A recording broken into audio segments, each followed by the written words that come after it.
Mass graves mark the dismal failure that is the Russian army. The Russian army is a uniformed rabble, not a professional army.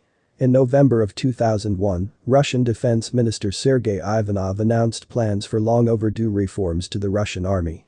The new army would be a scaled-down and more professional army of armored forces who would be paid well, equipped well, and trained well. This was supposed to all happen by 2010, which is bullet quick by Russian bureaucratic standards. They were also going to abolish conscription beginning in 2004. Nearly a year and a half later, in March of 2002, the transformation of the new Russian army would begin with a Paratrooper division, which is generally thought to be among the Russian army's best troops. The Russian military experts opined in the media that there was much to fear in this Russian army of the future. 20 years later, and an invasion of Ukraine makes it patently obvious that all of that media hype was complete bull. The Russian army of 2022 is still the Russian army of 2001.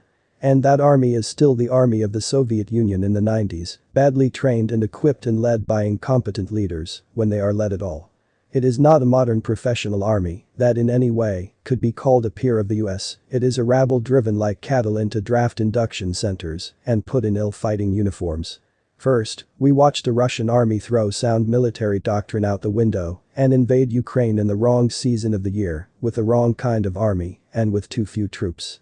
Then we witnessed the total failure of the Russian army to conduct a combined arms operation with the correct combination of infantry, armor, offensive and defensive fires, engineers, aviation, and joint capabilities like special operations forces and naval assets.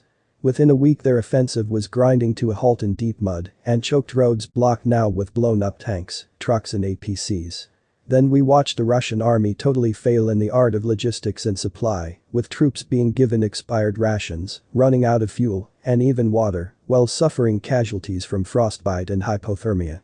Immobilized now by their own incompetence, they were incessantly bombed by drones both day and night, while their own air force was nowhere to be seen. Then, we saw this rabble routing, don't believe the nonsense about an orderly retreat and leaving behind tanks, APCs, trucks, personal weapons and even discarding their uniforms in favor of civilian clothes.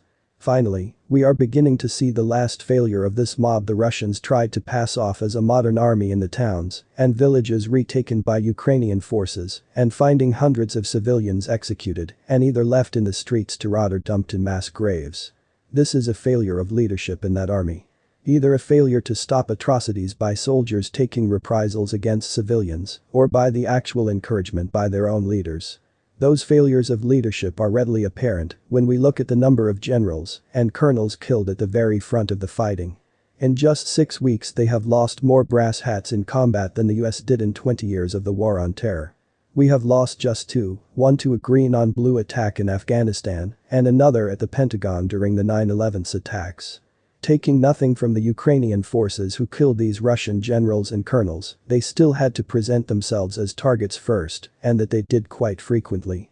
Instead of being in the rear with the gear, leading the overall effort, their senior ranking officers had to go to the front to get things done because their underlings were proving to be incompetent, promoted on their loyalty to the regime rather than their professional talent as tacticians and soldiers.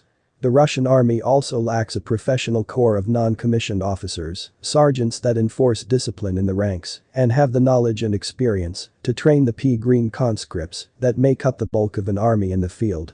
More than anything else, this explains the murders of these civilians, a total breakdown of leadership either by its absence, by bad example, or by explicit order to commit mass murder.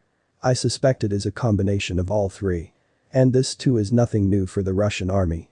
The stories of their conduct against civilians in Poland, Romania, Hungary, and Germany in World War II are tales of bestial cruelty.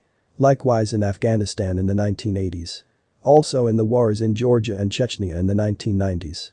No one can say the Russians would never do such a thing without it being a joke, except in Russia, where they live in a world where they routinely do horrific things to others and even themselves and then refuse to believe they are capable of. So guys, we have come to an end of this news session. Thanks for watching and please do well to like and subscribe for more updates. Until next time, goodbye for now.